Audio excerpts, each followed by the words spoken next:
Hi, I'm Marianne Hayes. On Christmas Eve, my parents opened the massive front door of our Hillsborough mansion and threw my single suitcase onto the frozen marble steps. My little sister, Tara, stood right behind them, arms folded, grinning like she'd just won the lottery. "Let's see how you survive now, big sis," she said, her voice dripping with mock sweetness that cut deeper than the icy wind. I dragged that suitcase through the thick, swirling fog, my breaths coming out in sharp, visible puffs. No money, no car, nothing left except the long cashmere coat that was the only barrier between me and the biting cold.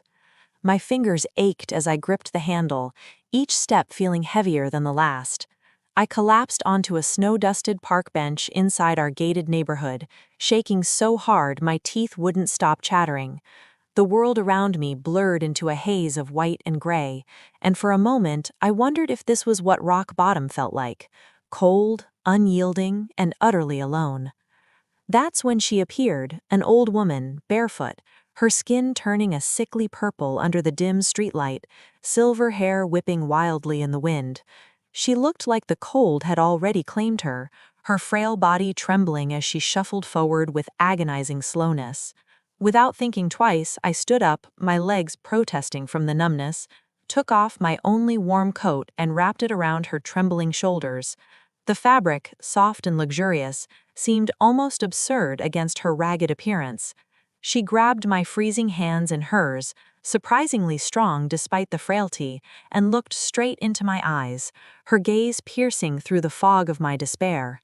"Kindness like yours is rarer than diamonds," she whispered, her voice hoarse but filled with a warmth that momentarily thawed the chill in my bones. Then she walked away, vanishing into the fog as mysteriously as she'd appeared, leaving me colder but somehow less empty. Exactly 1 hour later, 19 black luxury sedans rolled up in perfect silence, their headlights cutting through the mist like knives, blocking the entire street. The same woman stepped out of the middle car. Same face, but now she wore a floor-length camel coat, her hair styled in an elegant chignon, diamonds flashing at her wrist under the glow of the lamps. She walked straight to me, her steps confident and measured, and smiled with a knowing glint in her eyes. She said only one sentence: "I've been watching you long enough to know exactly who you really are." If you've ever been thrown away by the people who are supposed to love you most, drop "been there" or the city you're watching from in the comments, so I know I'm not alone. Trust me, keep watching. What happens next will blow your mind. That afternoon, I was still in shock from the layoff email that had landed in my inbox at 10 a.m. sharp. Another round of restructuring at the San Francisco ad agency where I'd poured 6 grueling years of my life, endless late nights crafting campaigns, pitching to clients who treated creatives like disposable assets, and climbing a ladder that always seemed to have one more rung just out of reach. I packed my desk plant, a resilient pothos I'd named Survivor, into the passenger seat of my 12-year-old Honda Civic and pointed it south on Highway 101 toward Hillsborough. The GPS promised 32 miles, 47 minutes if traffic was kind. It wasn't. The Bay Area's infamous gridlock turned it into a 2-hour crawl, giving me plenty of time to replay the email in my head. "Regrettably, your position has been eliminated effective immediately. No severance, just a cold digital goodbye." I'd already called Mom from the parking garage, my voice steadier than I felt. "Just need to crash for a couple weeks while I figure things out," I told her. She sounded distracted, murmuring something about holiday preparations before saying dinner was at 7 and hanging up without a "love you" or even a "drive safe." As I pulled through the wrought iron gates of our neighborhood, the house loomed like a magazine cover brought to life, a sprawling Mediterranean estate with manicured lawns, dusted in rare Bay Area snow, twinkling lights outlining every arch and window. Inside, the 2-story foyer was a vision of opulence. A 15-foot noble fir adorned with heirloom ornaments, white orchids cascading from crystal vases, and caterers in crisp black ties setting a dining table for 20 guests. The air smelled of pine, cinnamon, and wealth. Dad, Richard Hayes, was uncorking a 2005 Dom Perignon with the casual flair of someone for whom vintage champagne was as ordinary as tap water. He was a venture capitalist, the kind who turned startups into unicorns and pocketed 9-figure exits without breaking a sweat.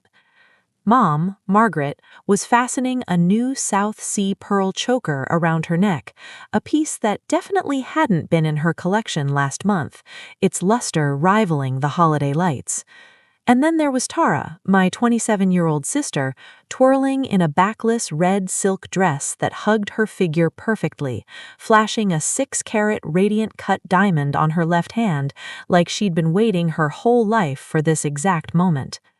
Derek, my ex of 4 years, stood behind her, his arm possessively around her waist, looking every bit the Silicon Valley golden boy in his tailored suit. I dropped my keys in the antique silver bowl by the door and tried to smile, though my face felt like it might crack from the effort. "Hey everyone, bad day at work." That was all I got out before the room shifted. Tara spun around, her eyes wide with exaggerated concern that didn't reach her perfectly lined lips. "Oh my God, again?" she gasped, loud enough for the caterers to pause and glance over. "Third job in 4 years, right?" She turned to Mom with a theatrical sigh. "Remember when she got fired from that startup in Soma for not being a team player?" Mom's lips tightened into a thin line, her fingers fidgeting with the pearls. Dad didn't even look up from his champagne flute, swirling the golden liquid absently. My face burned with humiliation. "It was a reduction in force," I corrected, my voice quieter than intended. "They let go of the entire creative team." But Tara waved her new ring in my direction, the diamond catching the light like a weapon. "Derek just closed his Series A, $28 million pre-money. Investors love him." Derek gave me that same smug half-smile he'd worn when he ended things 2 years ago, citing, "It's not you, it's timing," as if that softened the blow of him immediately starting to date my sister. Dad finally set his glass down with a deliberate clink. "Marianne, we need to talk." He didn't motion for me to sit. He never did when it was bad news. Standing there in the foyer, surrounded by the trappings of a perfect holiday, he delivered the blow. Last month, he'd amended the family trust. All of it, $38 million in principal, was now in Tara's name only. Irrevocable, signed, notarized, filed with the estate attorney in Palo Alto. He said I was 32, capable, and it was time I stood on my own 2 feet. Mom chimed in, her voice clipped and rehearsed. "We can't keep funding a lifestyle that doesn't produce results." As if my mid-5-figure salary had ever contributed to their orchids, Tara's Birkins, or the private jet charters.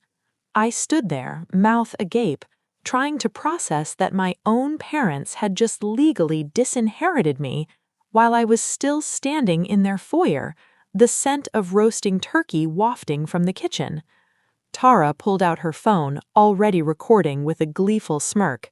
"This is gold," she laughed.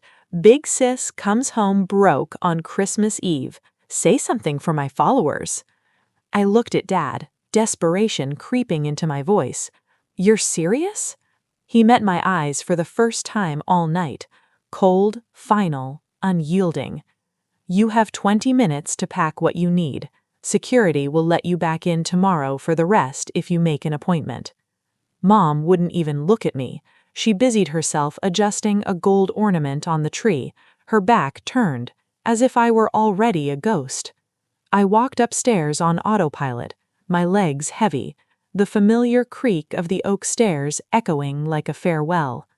The bedroom I'd had since I was 10 still held echoes of my childhood. High school swim team photos pinned to the corkboard, a faded Stanford diploma framed on the wall, bookshelves lined with well-worn novels that had been my escape during lonely summers. I threw jeans, 2 sweaters, my laptop, and toiletries into the old Louis Vuitton weekender that Tara hadn't stolen yet. Everything else, the books, yearbooks, mementos, would have to wait. When I came back down, Tara was live on Instagram, narrating like a wildlife documentary narrator gone rogue.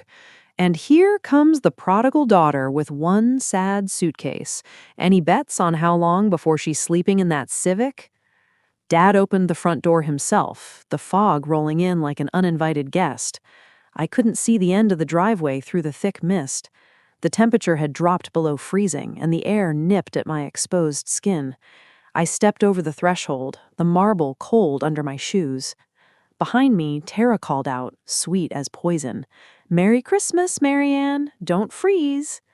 The door closed with a soft, expensive click. The alarm beeped twice as it armed. And that was it. In under 30 minutes, I went from daughter to trespasser in the only home I'd ever known. I stood on the marble steps in the dark, one suitcase at my feet, wearing the only warm thing I still owned, that long cashmere coat. The second that heavy door sealed behind me, everything went quiet except the blood pounding in my ears. I tried to breathe, but the air felt like knives slicing into my lungs. My mind kept replaying Dad's flat voice. $38 million gone with one signature. Mom refusing to meet my eyes. Tara's laughter echoing like a curse. I was 32 years old, and in one conversation, I had become a stranger to the only family I'd ever had. The fog thickened, wrapping around me like a shroud, and the neighborhood's holiday lights blurred into distant stars. I started walking because standing still felt worse, like surrendering to the cold that was already seeping into my bones. The wheels on the suitcase rattled over the perfect pavement, the only sound for miles in this enclave of the ultra-wealthy. Every mansion I passed had warm golden windows, laughter spilling out, Christmas trees glowing behind gated driveways. Each one reminded me I no longer belonged anywhere, not here, not in the life I'd built in San Francisco, not even in the memories of family holidays that now felt like lies. My fingers were already numb, clutching the handle as if it were a lifeline. I kept thinking, this can't be real. Any minute, Mom would open the door and call me back, say it was a cruel joke to teach me resilience or some twisted lesson. But the alarm stayed armed. No footsteps chased after me. Nothing but silence and cold. I don't know how long I walked, maybe 20 minutes, maybe an hour, until I found myself in the little public garden beside the old Episcopal church at the edge of the neighborhood. The iron bench under a flickering street lamp was the only seat, its surface dusted with snow that crunched as I sat down hard. I dropped the suitcase handle, hugged my knees to my chest, and finally let the tears come. They streamed hot at first, then froze on my cheeks in the biting air. I cried for the little girl who used to hide under that 15-foot tree waiting for Santa, believing in magic and family bonds. I cried for every birthday where Tara got the bigger present, the pony, the designer clothes, while I was told to be grateful for hand-me-downs. I cried because I had always believed that if I just worked harder, achieved more, a Stanford degree, a solid career, they would finally see me as equal, as worthy. But none of it mattered. I wasn't disposable because I failed. I was disposable because I wasn't Tara, the golden child, the one who mirrored their ambitions, the one who never challenged the status quo. The tears slowed as exhaustion set in, my body shivering uncontrollably. I stared at the ground, trying to figure out how I was going to survive the night, let alone the rest of my life. Where would I go? My savings were meager, enough for a few weeks in a cheap motel maybe. Friends? Most were work acquaintances, scattered and busy with their own holiday plans. The cold deepened, seeping through the cashmere, and I wondered if hypothermia set in this quickly.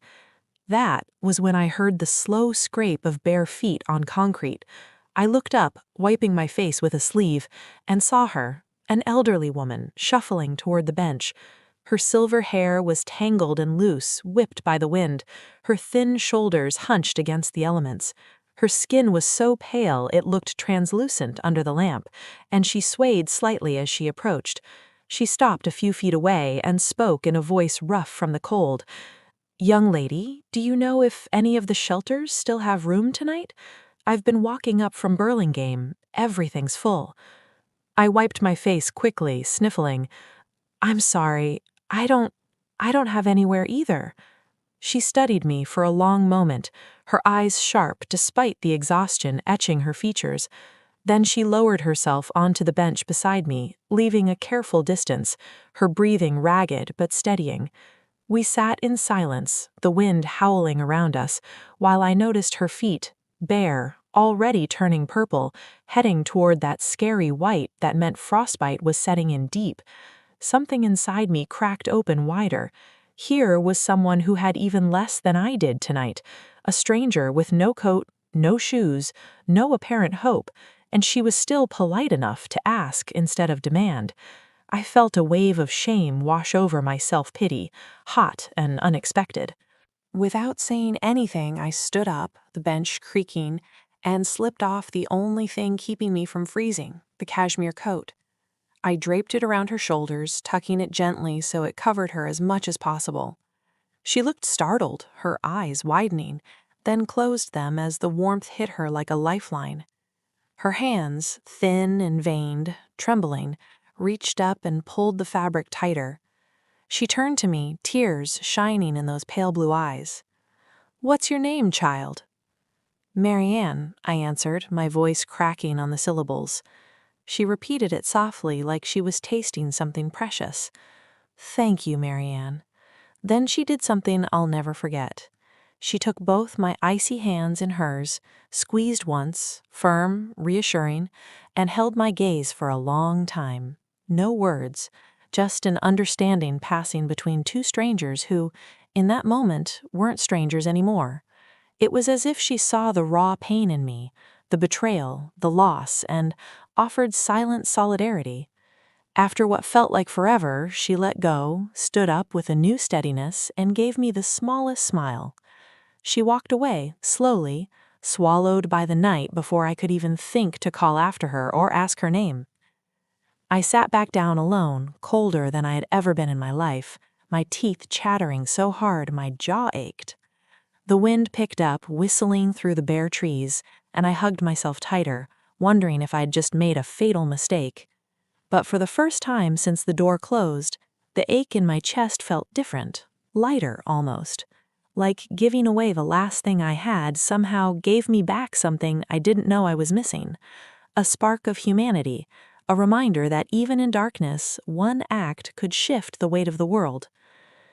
The next morning, I woke up stiff and disoriented on the bench, the first light of dawn piercing the fog. My body screamed in protest as I stood, every muscle aching from the cold.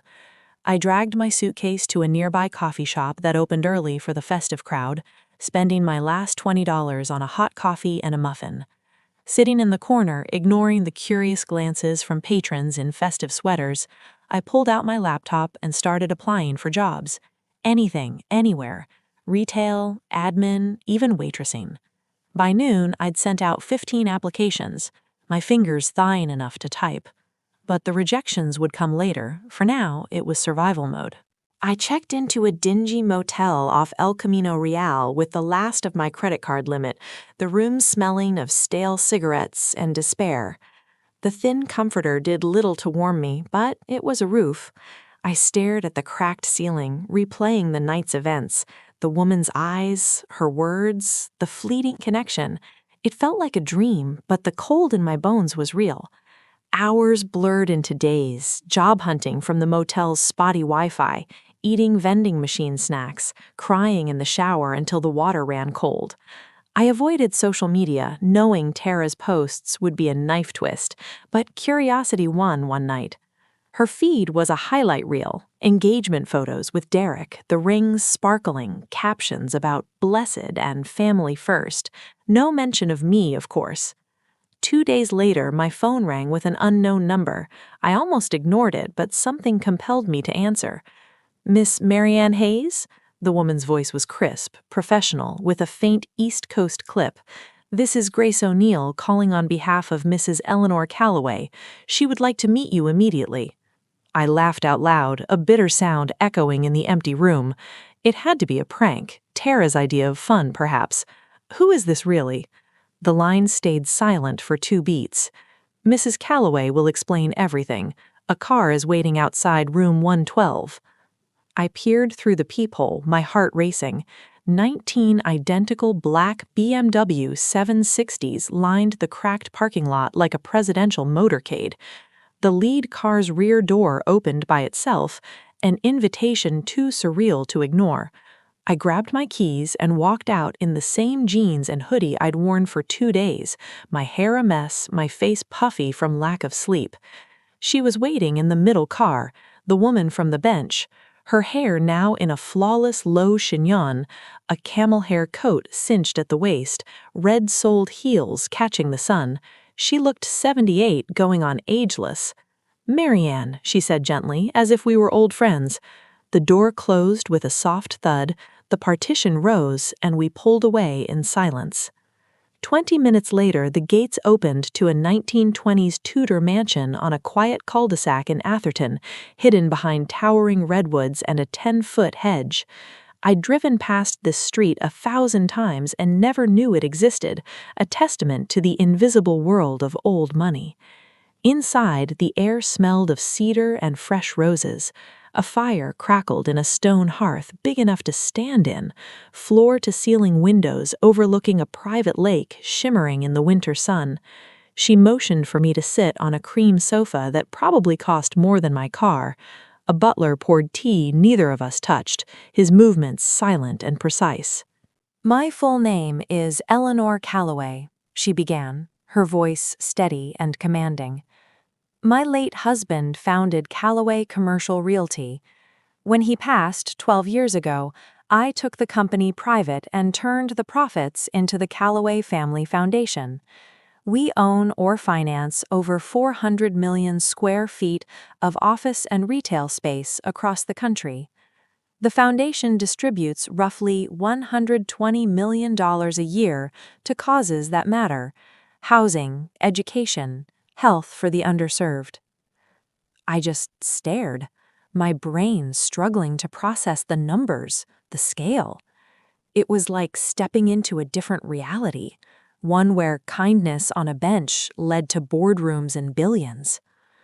She leaned forward, her eyes locking onto mine. "Every Christmas Eve for the last 25 years, I do one thing the same. I leave the estate dressed as someone who has nothing, no security visible, no wallet, no phone.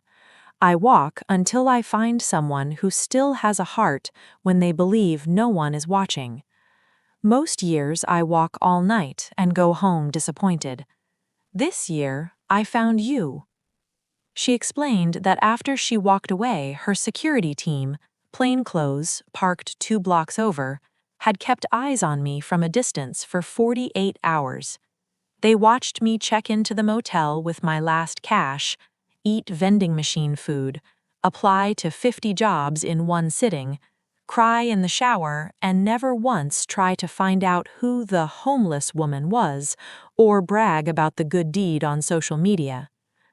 "You're the first person in 15 years," she said quietly, her voice softening, "who gave away the last thing keeping them alive without expecting anything back. I need to know if that was a fluke or who you really are." She stood and walked to the window, hands clasped behind her back, gazing out at the lake. "I have no children, no heirs. When I'm gone, strangers on a board will decide where my money goes. I don't want that. I want someone who understands what it feels like to be thrown away on Christmas Eve to decide how we help the next person who gets thrown away." She turned to face me, her expression fierce yet vulnerable. "I'm offering you a room here, a salary, and a 5-year apprenticeship. If, at the end, you're the person I believe you are, the foundation becomes yours to run. Not a gift, a responsibility." I opened my mouth, closed it, opened it again. "Why me?" was all I managed, my voice barely above a whisper. "Because," she said, her eyes suddenly fierce, I know exactly what it feels like to sit on a freezing bench with nowhere to go and still choose kindness. I was 29 when my own father did it to me. I promised myself if I ever got the chance, I'd make sure no one who chose right in that moment stayed lost. She extended her hand. So, Marianne Hayes, will you come home with me? I hesitated, the weight of the offer pressing down like the fog from that night. But in her eyes, I saw a reflection of my own pain, transformed into purpose. I took her hand, shaking it firmly. Yes, I said, the word feeling like a door opening. Little did I know, this was just the beginning of a transformation that would redefine everything. I moved into the East Wing the following Monday after a whirlwind weekend of packing up my sparse apartment in San Francisco and saying tentative goodbyes to the life I'd known. My new bedroom was bigger than my parents' entire downstairs, with French doors opening onto a rose garden I could actually smell from the bed, the petals dusted with morning dew. Grace O'Neill, tall, silver-haired, zero nonsense, handed me a leather binder the thickness of a phone book and said, "Welcome to boot camp," her tone leaving no room for doubt that this was no vacation. The first month was brutal, a relentless grind that tested every limit I had. It started with 6 a.m. runs around the private lake with Eleanor's former Navy SEAL trainer, a grizzled man named Tom, who barked orders like "faster, pain is weakness leaving the body." My lungs burned in the crisp morning air, my legs turning to jelly after the first lap. But I pushed through, sweat mixing with the mist rising from the water. By 7:30, I was at breakfast meetings, learning to read a 990 PF tax return faster than most CPAs, Eleanor's sharp questions probing my understanding of deductions, endowments, and compliance. From 9 a.m. to 6 p.m., I sat beside Eleanor in board meetings at the Foundation's offices on Sand Hill Road, the heart of venture capital country. The room was filled with billionaires in casual attire, hoodies hiding fortunes, arguing over impact metrics, ROI on social good, and scalable solutions to systemic problems. I took furious notes, my hand cramping, absorbing terms like theory of change and grantee capacity building. Evenings were spent dissecting 20 years of grant archives in the estate's library, a wood-paneled sanctuary with floor-to-ceiling bookshelves and a ladder on rails.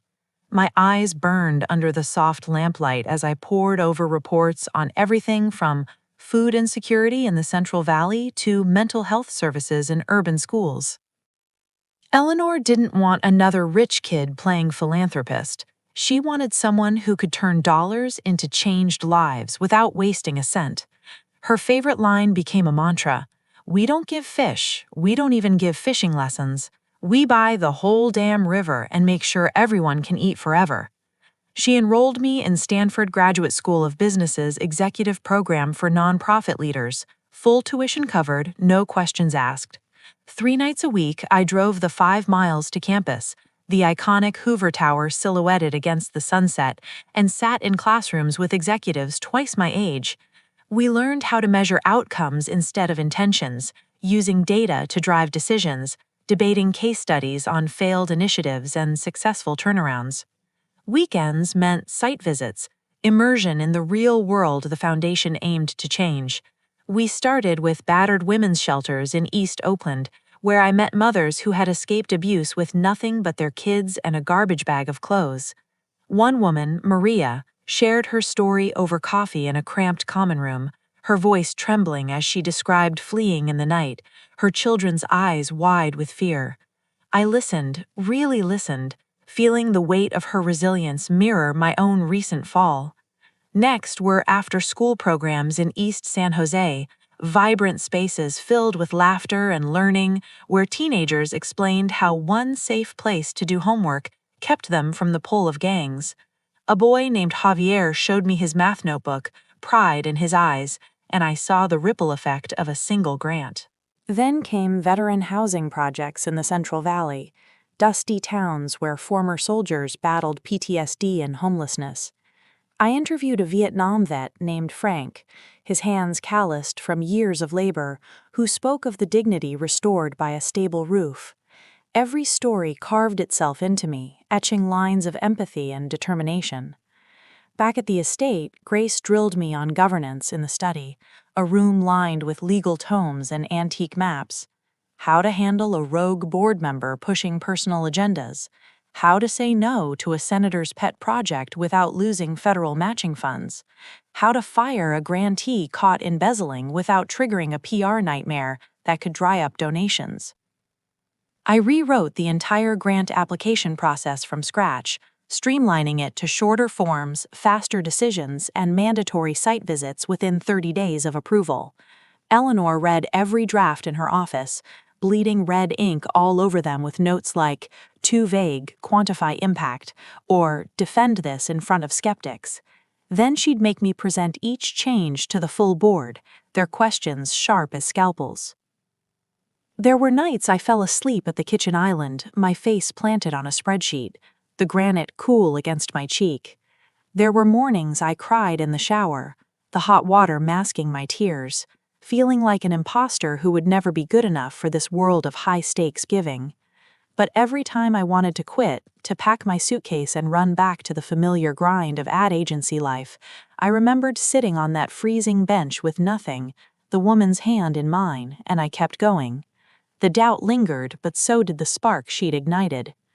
By the end of the first month, I could spot a flawed proposal from across the room, negotiate with vendors for better terms, and articulate the foundation's mission in a way that moved even the most cynical donors. Eleanor noticed, her nods of approval becoming more frequent, her feedback shifting from corrective to collaborative. June arrived hot and sudden, the Bay Area's fog giving way to relentless sun that baked the redwoods. One Thursday morning, Eleanor texted, "Library, now." I walked in expecting another 12-hour strategy session, the air conditioned and scented with old leather. Instead, she was alone, sunlight pouring through stained glass windows that cast colorful patterns on the floor, holding a single folder. She didn't sit. She slid the folder across the mahogany table and stayed standing, her posture impeccable. Inside was an employment agreement on heavy cream stock. Title, President and Chief Executive Officer, Callaway Family Foundation. Reporting line, directly to the board, meaning her until she decided otherwise. Base salary, $195,000. 3% equity in the foundation's endowment, currently valued at just under $4 billion. Full decision-making authority over all programs starting year 3, subject only to fiduciary duty. I looked up, speechless, my hands trembling as I held the paper. She finally sat, folding her hands like she was praying. "I didn't bring you here because you gave away a coat," she said, her voice measured. "Anyone can be generous for 5 minutes when a camera might be watching. I watched you for 5 straight months. I watched you fight for a domestic violence shelter that every banker in the room wanted to defund because the numbers looked messy. I watched you sit on a folding chair in Oakland until midnight, listening to a 17-year-old girl explain why she couldn't go home. I watched you rewrite a 70-page policy manual because one paragraph would have left transgender kids without beds." Her voice cracked just once, a rare show of emotion. "You have the mind I need and the heart I lost a long time ago. The foundation is yours to run. I'll stay on the board to keep the old men in line, but day to day, the river belongs to you now." I tried to say thank you, but nothing came out, my throat tight with unshed tears. She waved it off with a small smile. "Sign it before I change my mind and make you finish the endowment tax module first." I laughed through the tears and signed, the pen gliding smoothly over the paper. That night, we opened a 1982 Chateau Margaux on the terrace, just the two of us, watching the sun drop behind the redwoods, painting the sky in hues of orange and pink. She raised her glass, the crystal catching the light. "To the girl who had every reason to become better and chose kindness anyway." I clinked mine against hers, the sound clear and resonant. "And to the woman who refused to let one good deed stay invisible." We drank, the wine rich and complex on my tongue. For the first time since Christmas Eve, I felt like I was exactly where I was supposed to be, the pieces of my shattered life reassembling into something stronger. October smelled like wet leaves and money in San Francisco, the city's fog mingling with the scent of fresh rain on concrete. I was in my corner office on the 22nd floor of 300 California Street, a sleek space with views of the Bay Bridge, reviewing final numbers for the Second Home campus, a project I'd championed from concept to construction. It was a beacon for the homeless, with supportive housing, on-site services, and a focus on dignity. Grace knocked once and opened the door, her expression neutral. "Your sister and Derek Whitaker are downstairs, no appointment." I felt my stomach drop, a familiar twist like when Tara borrowed my clothes in high school and returned them ruined. "Send them up," I said, steadying my voice. They walked in, looking like they'd rehearsed the performance on the elevator ride. Tara wore a modest navy sheath dress instead of her usual bodycon, hair in a low ponytail, minimal jewelry, a far cry from her flashy self. Derek had traded his hoodie and sneakers for a navy suit that almost fit, but the tension in his jaw gave him away. Both carried tight smiles, the kind practiced in mirrors for apologies that weren't sincere. Tara spoke first, her voice soft, eyes shiny with manufactured tears. "Marianne, I've been awful. We've been awful. I'm so sorry for everything, for Christmas Eve, for the things I posted, all of it." Derek nodded vigorously, like a bobblehead. "We're getting married next spring, trying to do things the right way this time." I stayed behind my desk, hands folded, and waited, letting the silence stretch. Tara took a breath, her composure cracking slightly. "Dad's in trouble, some investments went south. He and Mom might lose the house, and Derek's new company, AI for Elderly Care, just needs $2 million to close the seed round. We wouldn't ask if it wasn't life or death." I raised an eyebrow, keeping my tone even. "Which part is life or death? Dad's mortgage or your valuation?" Derek forced a chuckle, the sound hollow. "Look, I get it, you're big time now, but blood is blood, right? $2 million is nothing to the foundation." I leaned back in my chair, the leather creaking. "Tell me what happened to the $38 million trust fund you took last December." Tara's mask blinked, her eyes darting to Derek. "We diversified. Crypto, NFTs, a few angel deals Derek's friends were running. It was supposed to 10x. Then FTX collapsed, Luna went to zero. Most of it's gone." Derek jumped in, his voice eager. "Market downturn. Happens to everyone. Sequoia lost billions too. We just need a bridge." I opened the folder Grace had quietly placed on my desk earlier. Screenshots, bank records, a Forbes article titled, "Hayes Family Blows Inheritance on Meme Coins." I turned the folder around so they could see, the evidence laid bare. 87% gone in 11 months, I said calmly. "You bought a Lambo each, put a deposit on a condo in Miami, paid influencers to promote shitcoins. That's not a downturn, that's arson." Tara's mask slipped completely, her face flushing. "You're seriously going to sit there in your fancy office and let Mom and Dad go homeless?" I pressed the intercom button on my desk. "Security to 22, please." Derek tried sweet reason one last time. "Come on, Marianne, $2 million is petty cash here. You'll never even miss it." The door opened, 2 guards in suits stepping in, their presence commanding. I stood, my voice firm. "This foundation exists for people who never had a safety net, not for people who lit theirs on fire and now want mine. You're not getting a dime. Not today, not ever."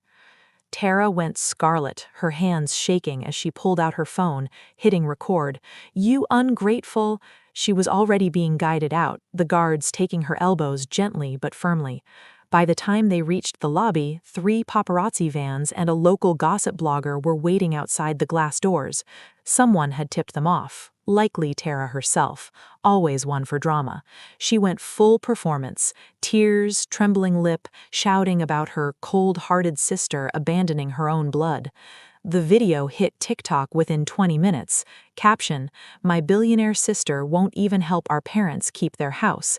Hashtag family first. Hashtag toxic sibling. It blew up. 10 million views in 6 hours. Then the internet did what the internet does best: dig. Old classmates posted yearbook photos of Tara pouring yogurt on my backpack senior year, calling it a prank. Someone unearthed the Instagram Live from Christmas Eve, where she laughed as I carried out my suitcase, the comments now flooding with outrage. A former nanny went on record about how Tara used to lock me out of the house in the rain, as a joke, while I waited shivering on the porch. The hashtag #HayesFamilyExposed trended higher than the original video, the tide turning from sympathy to pitchforks. Derek's seed round deck leaked. Someone at the foundation accidentally forwarded it to a journalist, though I suspected Grace's hand in it. Turns out the AI elderly care startup was 90% vaporware and 10% his cousin's garage project, with inflated projections and no real tech. Investors ghosted him overnight. Tara's wedding planner canceled. She hadn't paid the deposit, assuming the trust would cover it. Their engagement announcement post got ratioed into oblivion, comments calling out the hypocrisy. I never posted a single word, letting the truth speak for itself. By midnight, the video was age-restricted for bullying. The blogger issued a groveling apology, and Tara's follower count had dropped by half. Grace poured me a finger of scotch when I got back to Atherton that night, the estate quiet under the stars. Poetic justice tastes better when you don't have to lift a finger, she said, her eyes twinkling. I raised the glass to the dark window. No, I answered, it tastes like closure.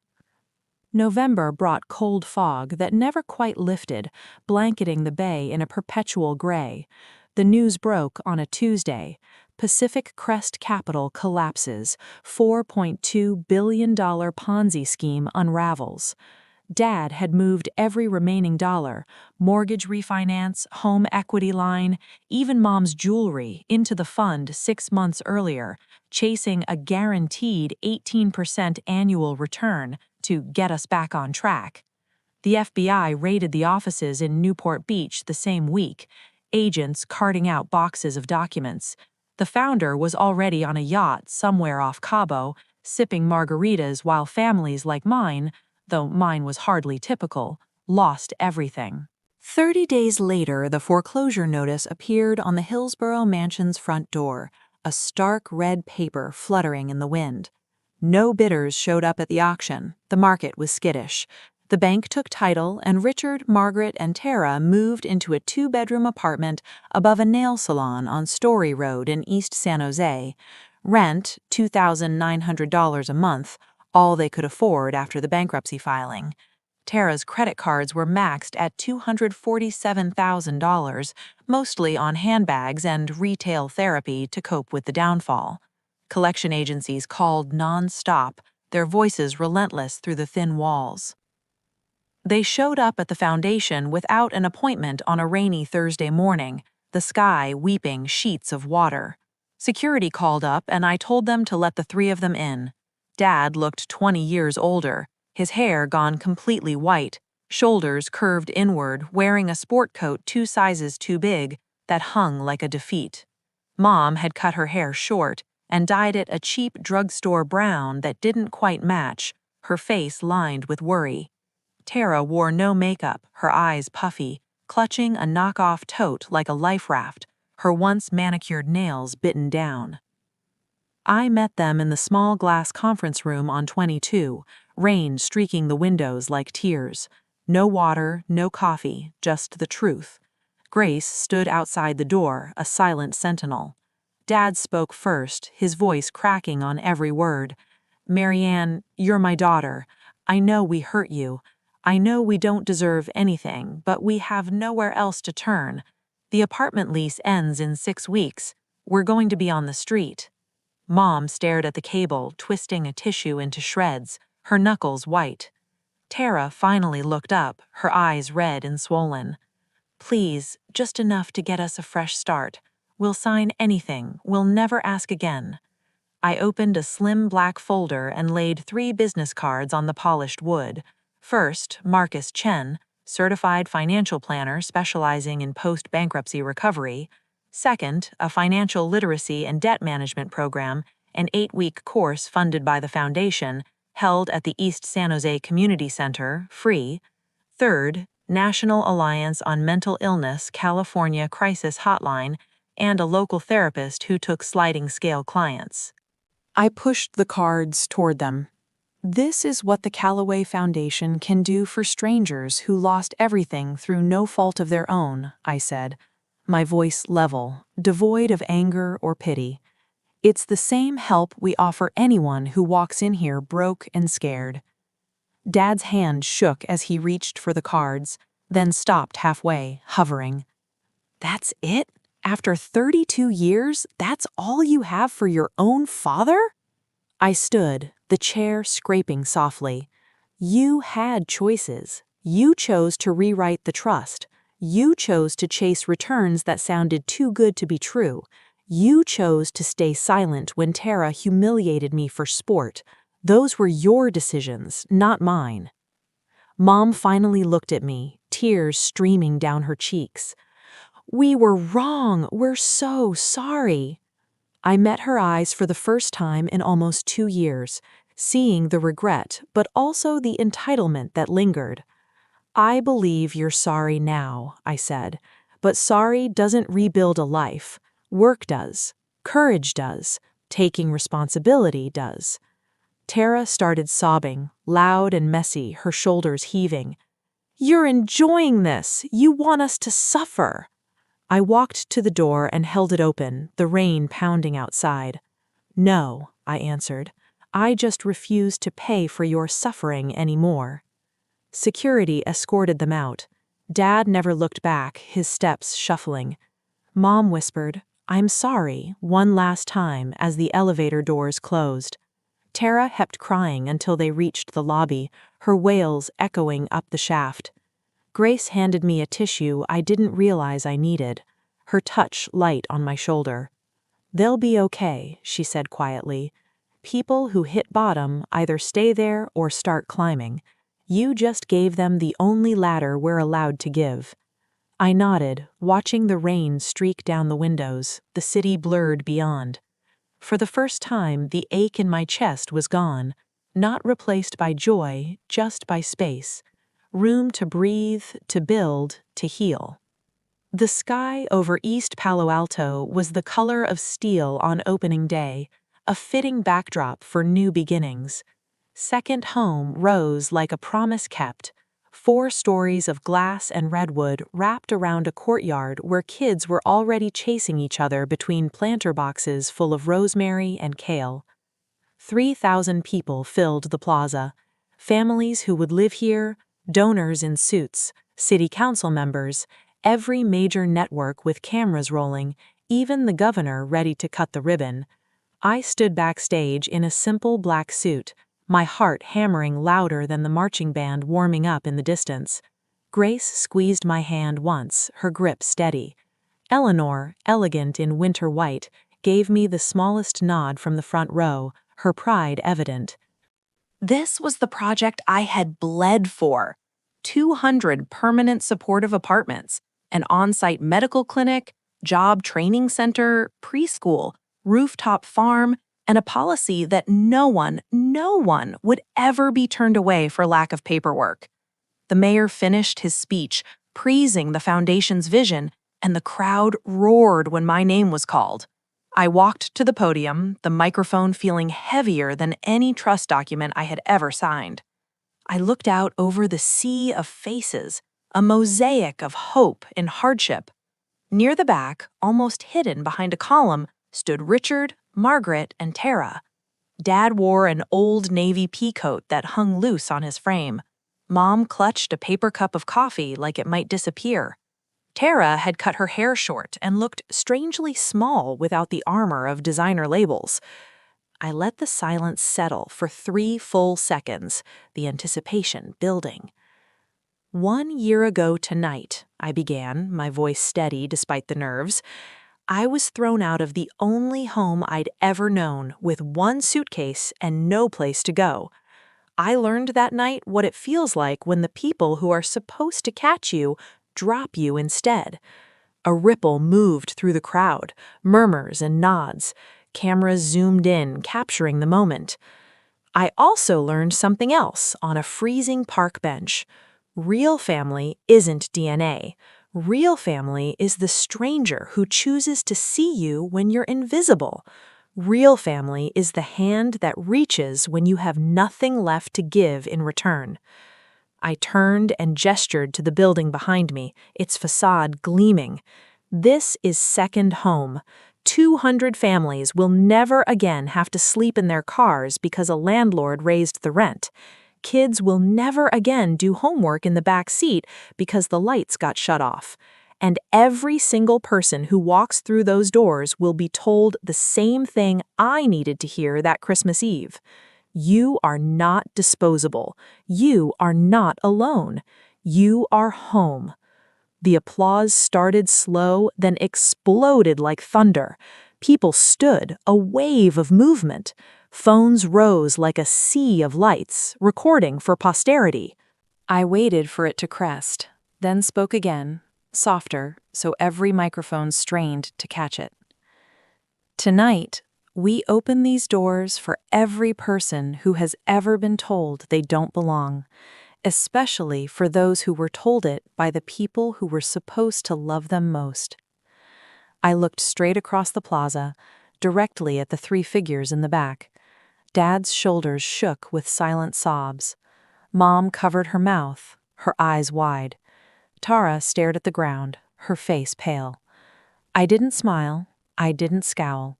I simply held their gaze for one heartbeat longer than comfort allowed, the weight of the past hanging in the air between us. Then I stepped away from the podium, the moment breaking. The governor cut the ribbon with a flourish, the red fabric falling away. The marching band struck up a triumphant tune, brass and drums filling the air. Children rushed forward with flowers, their laughter infectious. Reporters shouted questions I pretended not to hear, their voices blending into the chaos. I walked down the steps, through the crowd that parted like water, headed for the main entrance, my steps purposeful. Richard tried to step forward, his voice hoarse. "Marion." I kept walking, not fast, not slow, just forward, the plaza's energy buzzing around me. Mom reached out a hand that never touched me, her fingers trembling in the air. Tara opened her mouth, closed it, and for the first time in her life said nothing at all, her silence louder than any tantrum. I passed within 2 feet of them without breaking stride, the scent of coffee and regret lingering briefly. The massive redwood doors of second home opened automatically as I approached, welcoming me like an old friend. Warm light spilled out onto the concrete, bathing the plaza in a golden glow. I crossed the threshold, the air inside scented with fresh paint and possibility. The doors closed behind me with a soft, final sound. I never looked back, not because I hated them, not because I needed to prove anything, but because I finally understood. Forgiveness doesn't mean reopening the door that hurt you. Sometimes it simply means walking through a new one and letting the old one stay shut. Inside, the lobby was alive with activity. Staff greeting new residents, volunteers setting up welcome baskets. A little boy in a Spider-Man jacket tugged my sleeve, his eyes wide with wonder. "Are you the lady who built this place?" he asked, his voice small but curious.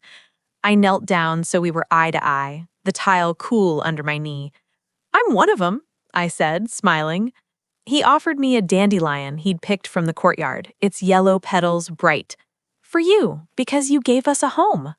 I took the flower, twirling it between my fingers, and for the first time in a long time, I smiled like I meant it, the warmth spreading through me. Outside, the celebration continued, cheers and music drifting in. Inside second home, the future began, one story at a time. But even as I embraced this new chapter, echoes of the past lingered, reminding me that healing is a journey, not a destination. And as the days turned into months, I would discover that true power lies not in revenge, but in rising above, in building something that outlasts the pain.